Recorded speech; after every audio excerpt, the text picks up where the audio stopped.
So we are talking today about eschatology, the doctrine of last things, and we are talking about the biblical covenants.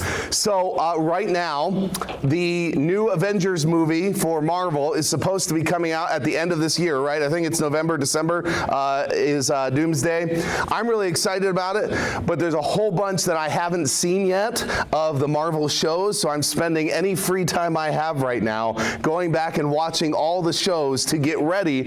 And my wife and I were talking about this the other day. She goes, yeah, I would watch the movie and go, okay, that's the bad guy, that's the good guy. I don't need to know all the background. And I'm going, no, you have to understand all the nuances of it, okay? What we're doing today is essentially going back and understanding the storyline of the Bible so that we understand the point of end times events, okay? Because you can talk about rapture and kingdom and all of these things.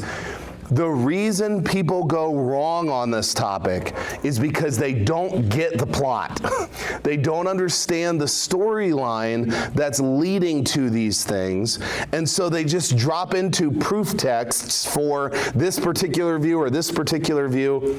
Instead, what we're going to spend today and next week, possibly the week after that, walking through is the biblical covenants that actually form the storyline of Scripture, so that when we see all these verses that in the New Testament that talk about how Jesus is coming again, when we see all these verses talking about what the new heavens and new earth are going to be like, you go, I see where that came from, because I remember in Jeremiah or in Ezekiel or in 2 Samuel. That's what we're going to look at, okay? So we're talking about the covenants today, the biblical covenants. The context, let's begin with the context of the end times. Biblical covenants are not simply promises in the Old Testament. They are legal contracts.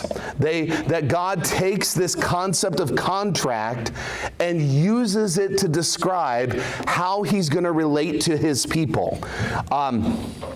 There's two kinds of covenants in the ancient Near East, two kinds of ancient Near Eastern covenants. The first is called an unconditional covenant. Sometimes these are called royal grant covenants or unilateral covenant. So if it's unilateral, what direction do you think it goes? One way. So it's from me to you. It is something I promise to do for you. This is not conditioned upon you. This is conditioned only on me. So if I say, I'm going to get us done by 10:15 today, regardless of the questions you ask, that's a unilateral thing. I'm saying I'm doing this. It's up to you whether you enjoy it or not, but I'm the one doing this. So those are unconditional. And then there's conditional. The technical term that we use in ancient Near Eastern context is suzerain versus vassal, or bilateral. So this is, if you X, Y, or Z, I promise to ABC. Okay? So this is conditioned upon, if you do this, I will do this. But if you don't, contract is null and void. Okay? So unconditional, royal grant, unilateral, conditional, suzerain, vassal, / bilateral.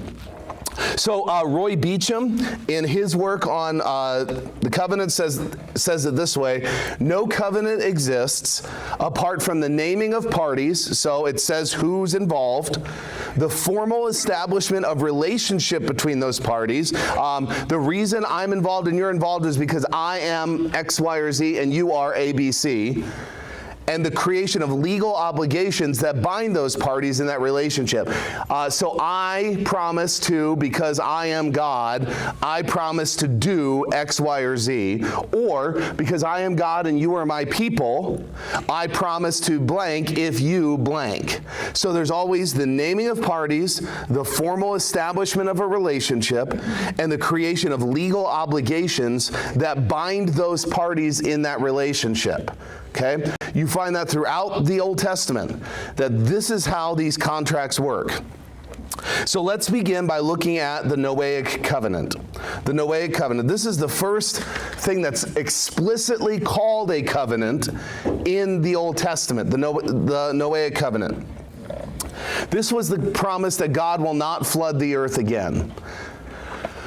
Now, it's interesting because there are promises before the Noahic covenant, like, what's the first promise that God makes with obligation?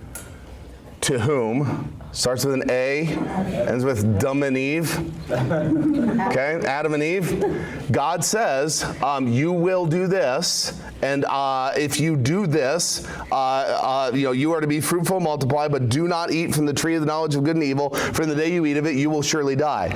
Some argue that that's a covenant. It's interesting that the Bible itself doesn't tend to call it a covenant. Maybe in one place in Hosea, but it does seem to use some of that covenantal language. But we're going to start with the biblical covenants that are explicit. The Noahic covenant, God will not flood the earth again. So Genesis 9:11 through 16, I will establish my what? Covenant with you, and all flesh shall never again be cut off by the water of the flood, neither shall there again be a flood to destroy the earth. Now what's interesting is he says that this is the covenant. After he has flooded the earth, I'm never going to flood the whole earth again. There are those who want to argue that the flood of Noah was not a worldwide thing, but was a local thing. In that case, God's broken his covenant many times, because he sent lots of floods since then, right? God said, this is the sign of the covenant which I'm making between me and you and every living creature that is with you. For all successive generations, I set my bow in the cloud, and it shall be for a sign of a covenant between me and the earth. It shall come about when I bring a cloud over the earth, and that the bow will be seen in the cloud, and I will remember my covenant, which is between me and you and every living creature of all flesh, and never again shall the water become a flood to destroy all flesh. When the bow is in the cloud, then I will look upon it and remember the what? Everlasting covenant between God and every living creature of all flesh that is on the earth. By the way, this is going to be very important. What does he mean by everlasting covenant? Don't overthink it. It actually means everlasting, right? Not every covenant that God says is everlasting. Not every covenant is actually intended to be everlasting. This is important because when God says everlasting, he doesn't mean kind of everlasting. He actually means this is not going to stop, okay? All right, so now let's talk about the Abrahamic covenant, God's choosing of Israel. Some of you, when we began this class, I asked, what are you looking forward to about this class? A number of you mentioned, I just want to understand, like, what is Israel all about? And granted, there are many hot-button issues going on right now around the world that's really making us ask that question again. Because Israel's just, they're being knuckleheads right now in many ways. And you just want to look at them and say, stop, just stop, right? So what is our responsibility to Israel? This is going to help us think through this, right? The Abrahamic covenant, God's choosing of Israel.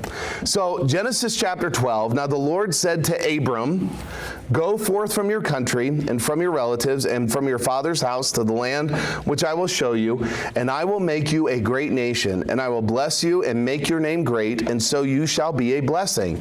And I will bless those who bless you, and the one who curses you I will curse. And in you all the families of the earth will be blessed. So Abram went forth as the Lord had spoken to him, and Lot with him. Lot was his what? Nephew. Now Abram, I was going to make a joke and it's not worth it. Now Abram, see, right? Okay. It was going to be a lot. Now Abram was 75 years old when he departed from Haran. My joke was going to be even worse than that. Abram took Sarai his wife and Lot his nephew and all their possessions which they had accumulated and the persons which they had acquired in Haran, and they set out for the land of Canaan. Thus they came to the land of Canaan. Abram passed through the land as far as the site of Shechem to the oak of Moreh. Now the Canaanites Canaanite was then in the land. The Lord appeared to Abram and said, to your descendants I will give this land. So he built an altar there to the Lord who had appeared to him. Now, what's interesting about this passage, number one, God says, I want you to get up and I want you to go. We have no evidence before Genesis chapter 12 that Abraham actually knew who this God was. We actually don't have it. Like, all we know is Abram at the time is minding his own business. He's got a bunch of stuff, and he's got a bunch of people, and he's got his family, and God just out of the blue comes to him and says, I want you to get up, and I want you to go to the land I'm going to tell you. He doesn't actually tell him where he's going yet. He just says, get up and go. And Abram does that. And God says, I'm going to make these grand promises to you, which he's going to eventually use the terms covenant here. What's interesting is he promises Abram the land of Canaan, but who's still there? The Canaanites. It's kind of like, okay, I'm promising you to give you the house down the street, and you walk in and it's still full of people. And you're going, I thought this was my house now, right? So Abram, as we're going to see, actually never sees the fulfillment of all of these promises. Abram never possesses the land of Canaan. So if what God meant was simply you, Abram, are going to get this, then he blew it, and he didn't fulfill his promise to Abraham. But he's not talking specifically to Abram. Who's he talking to? To his relatives, to your descendants I will give this, okay? So then we get to Genesis chapter 13. The Lord said to Abram, after Lot had separated from him, now lift up your eyes and look from the place where you are. By the way, why did Abram and Lot separate? Anybody remember? Too rich. Too much stuff, and they're trying to occupy the same space, and their servants are not getting along well at all. So Abram says, all right, Lot, I want you to as we're looking at the land, I want you to pick which one you want. So Lot takes some of the land, and Abram goes the other way. So the Lord said to Abram after Lot is separated, now lift up your eyes and look from the place where you are, northward and southward and eastward and westward. For all the land which you see, I will give it to you and to your descendants. How long? Forever. It's that everlasting language that we see again, okay? Now there are going to be those, as we get to later views on end times, that want to reinterpret this and go, well, actually, it's not speaking of the physical descendants of Abraham, it's speaking of the just believers, okay? I understand, but the problem is he's very specific which land he's going to give them. He's not giving them the whole earth here. He's talking about what? The land of Canaan is what he keeps emphasizing over and over and over. I will make your descendants as the dust of the earth, so that if anyone can number the dust of the earth, then your descendants can also be numbered. Arise, walk about the land through its length and breadth, for I will give it to you. Then Abram moved his tent and came and dwelt by the oaks of Mamre, which are in Hebron, and there he built an altar to the Lord. So now, let's go to Genesis chapter 15. After these things, the word of the Lord came to Abram in a vision, saying, do not fear, Abram. I am a shield to you. Your reward shall be very great. Abram said, O Lord God, what will you give me, since I am childless, and the heir of my house is Eliezer of Damascus? And Abram said, since you have given me no offspring to me, one born in my house is my heir. So God made him all these promises about descendants, and he's looking around and going, but I got none, and my wife and I ain't getting any younger, right? And he says, then behold, the word of the Lord came to him, saying, this man will not be your heir, but one who will come forth from your own body. He shall be your heir. And he took him outside and said, now look toward the heavens and count the stars if you are able to count them. And he said to him, so shall your descendants be. Then he believed in the Lord, and he reckoned it to him as righteousness. Without going too much into other territories today, it's interesting, if you look in the book of James chapter 2, which talks about faith and works, faith without works is dead, and it says, and yet Abraham was justified by works because he offered up Isaac, it says, and he believed God and it was credited to him as righteousness. But what is being referenced there? Genesis 15, not Genesis 22 where he offered up Isaac. When did his justification before God start? It wasn't when he offered up Isaac. It was when he simply by faith believed. That's so vital to get, okay, to understand even James chapter 2. So, Genesis 15, continuing on, and he said to him, I am the Lord who brought you out of Ur of the Chaldeans to give you this land to possess it. He said, O Lord God, how may I know that I will possess it? So he's looking around going, there's still people here. This still isn't my land. How will I know? And he said to him, bring me a 3-year-old heifer and a 3-year-old female goat and a 3-year-old ram and a turtle dove and a young pigeon, as one does. Then he brought all of these to him and cut them in two and laid each half opposite the other, but he did not cut the birds. The birds of prey came down upon the carcasses, and Abram drove them away. Now, sometimes the Bible just has weird verses in it like that, details. Anyway, now when the sun was going down, a deep sleep fell upon Abram, and behold, terror and great darkness fell upon him. God said to Abram, now this is vital, know for certain that your descendants will be strangers in a land that is not theirs, where they will be enslaved and oppressed 400 years. Speaking of what? Of when? Egypt. But I will also judge the nation whom they will serve, and afterward they will come out with many possessions. We call it plundering the Egyptians, right? As for you, you shall go to your fathers in peace. You will be buried at a good old age. Then in the 4th generation they will return here, for the iniquity of the Amorite, who's one of those Canaanite people groups, is not yet complete. It came about when the sun had set that it was very dark, and behold, there appeared a smoking oven and a flaming torch, which passed between these pieces. On that day the Lord made a covenant with Abram, saying, to your descendants I have given this land, from the river of Egypt as far as the great river, the river Euphrates, the Kenite and the Kenizzite and the Cadmonite and the Hittite and the Perizzite and the Rephaim and the Amorite and the Canaanite and the Girgashite and the Jebusite. I did hear one time a televangelist preaching on this, and he said, if the Lord can destroy all those people, if he can destroy the Hittite and the Perizzite and the Canaanite, he can destroy that cellulite too, so believe in him. And I was just like, that is not it. Okay. So then we get to Genesis chapter 7. By the way, go back to this. Notice what God is doing. You don't technically in the Old Testament make a covenant. What is the technical term for forming a covenant? You do what? You cut a covenant. Here's what God is doing. These animals are cut in two, and who's passing between them? Abram and God? Just God. So of our two kinds of covenants, what kind of covenant is this? This is an unconditional, unilateral covenant. God is saying, I'm going to do this. Okay? This is God cutting the covenant with Abram.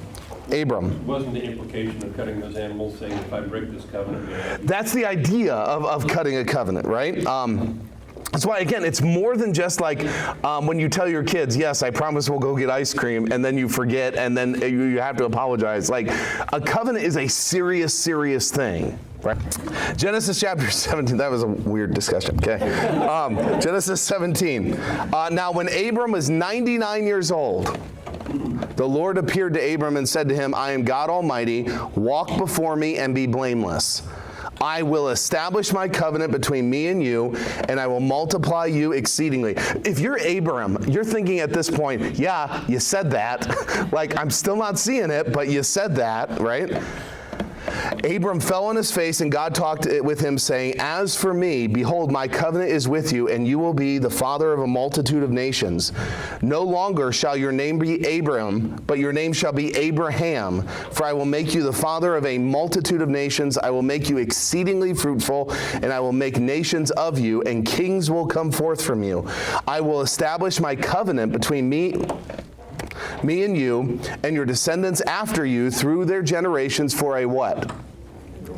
Everlasting covenant, to be God to you and to your descendants after you. I will give to you and to your descendants after you the land of your sojournings and all the land of Canaan for an everlasting possession. And I will be their God. God said further to Abraham, now as for you, you shall keep my covenant, and you and your descendants after you throughout their generations. This is my covenant which you shall keep between me and you and your descendants after you.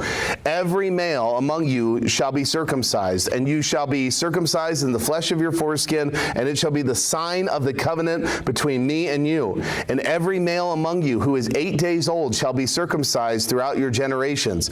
A servant who is born in the house or who is bought with money from any foreigner who is not of your descendants. A servant who is born in your house, who is bought with your money, shall surely be circumcised. Thus shall be my covenant in your flesh for an everlasting covenant. I wonder how long this is supposed to last. I mean, he should be a little more clear, right? Anyway, but an uncircumcised male who is not circumcised in the flesh of his foreskin, that person shall be cut off from his people. He has broken my covenant. Now, I'm not trying to be crass, but you have to understand the play on words that God is doing here. God is cutting a covenant with him. The sign will be circumcision, a cutting, right? And anyone who does not receive that sign is cut off. Like, that's the play that he's doing here, okay? Then God said to Abraham, as for Sarai, your wife, you shall not call her name Sarai, but Sarah shall be her name. I will bless her, and indeed I will give you a son by her. Then I will bless her, and she shall be a mother of nations. Kings of peoples will come from her. Then Abraham fell on his face and laughed and said in his heart, will a child be born to a man 100 years old? And will Sarah, who is 90 years old, bear a child? And Abraham said to God, oh, that Ishmael may live before you. Now, who's Ishmael at this time? Son of his mistress, right? Of his handmaid. So Genesis 16, the chapter right before this, what happens? Abraham's going, Sarah, you're not getting any younger. And she goes, I know. Here's what I want you to do. I want you to marry my handmaid and have a child by her. This is so Jerry Springer, isn't it? I mean, when you really think what's happening in Genesis, right? And I honestly, every time I picture this, I picture an episode of Everybody Loves Raymond. So just think of Deborah and Raymond in this episode. Some of you have no idea what I'm talking about. That's okay. But I just picture Deborah coming to Raymond and going, all right, we need to have this child. I want you to marry my handmaid and have a child by her. And I just picture Ray Ramon going, is it a trap? And I just see him going, if it's what you want, right? And Abraham does it. And do things go well? No, it goes terribly. It goes absolutely terribly. Ishmael is the son of that. But God said, no, but Sarah will be your wife will bear you a son, and you shall call his name Isaac, meaning laughter. And I will establish my covenant with him for an everlasting covenant for his descendants after him. Now look at God's grace. As for Ishmael, I have heard you. Behold, I will bless him and will make him fruitful and will multiply him exceedingly. He shall become the father of 12 princes, and I will make him a great nation. But my covenant I will establish with Isaac, whom Sarah will bear to you at this season next year. When he finished talking with him, God went up from Abraham. Here's what you have to get from this. God is extremely particular about who he's making a covenant with.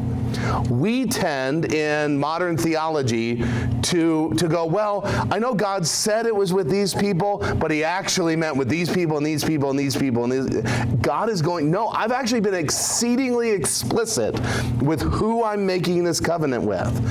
One of the things that I do with my students is on passages like this, or even like with the worldwide flood in Genesis chapter 6, we go through it.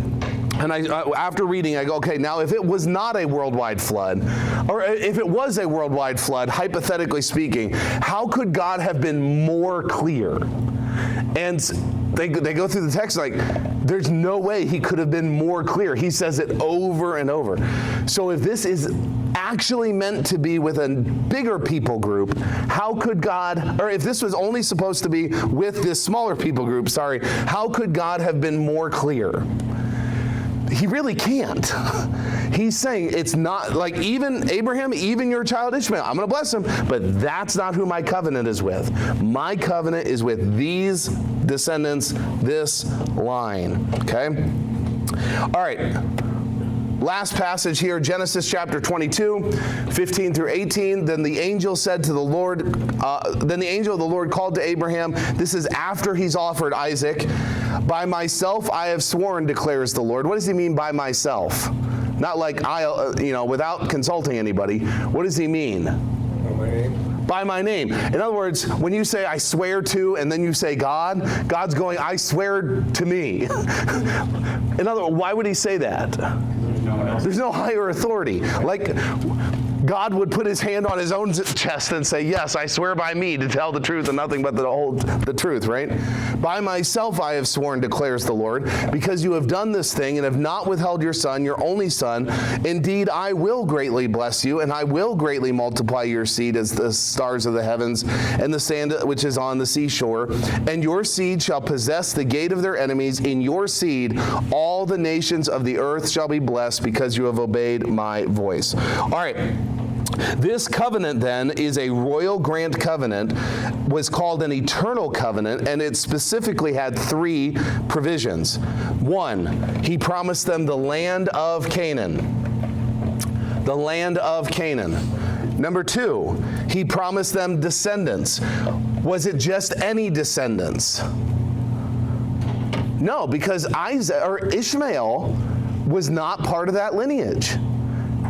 Isaac was. And what we're going to find is Isaac has 2 children named Esau and Jacob. It's not Esau that receives the covenant promise. It's whom? Jacob.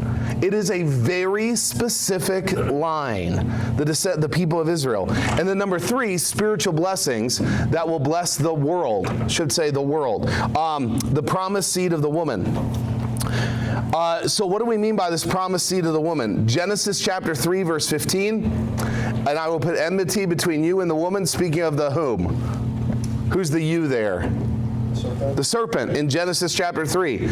And between your seed and her seed, he shall bruise you on the head, and you shall bruise him on the heel. The New Testament's going to pick up on this language and say, so the serpent is the one who has been oppressing the seed of the woman throughout the whole Old Testament, trying to end the seed of the woman. And yet it is the seed of the woman by whom the serpent is going to be defeated. Galatians chapter 3. Even so, Abraham believed God, and it was reckoned to him as righteousness, quoting from the Old Testament. Therefore be sure that it is those who are of faith who are sons of Abraham. The scripture, foreseeing that God would justify the Gentiles by faith, preached the gospel beforehand to Abraham, saying, all nations will be blessed in you. So then, those who are of faith are blessed with Abraham, the believer. What is the point he makes here in Galatians? The descendants of Abraham, the people of Israel, would inherit the blessings promised by God, and through Christ, the seed, the ultimate capital S, seed of Abraham, through his descendants, salvation would come to all the world. So what he's going to make the case is all of us participate in the Abrahamic covenant to the extent that all of us participate in whom? Christ. But does that mean that all of the Abrahamic covenant is for us? No. The spiritual blessings that we found are the one through whom all the nations will be blessed. That's the sense in which we participate in the Abrahamic covenant. We are those nations who are being blessed through the people of Israel, specifically through the person of Israel, Jesus, the true Israelite. Okay? So when we get to the Abrahamic covenant is made with whom? It's made with Abraham, to Isaac, to Jacob, to the sons of Jacob. Who is blessed by the Abrahamic covenant? All the nations. How are they blessed through the Abrahamic covenant? through the seed that would come, Jesus Christ. That's how all this gets fit together, okay? So, next week, we're going to talk about the Mosaic covenant, God's ruling of Israel. So, the Abrahamic covenant was a one-way, unilateral, royal grant, unconditional, everlasting covenant. Okay? It was made by God, and the sign of that covenant was what? Circumcision, right? For the males, okay? Now we'll get next week into the Mosaic covenant, God's ruling of Israel.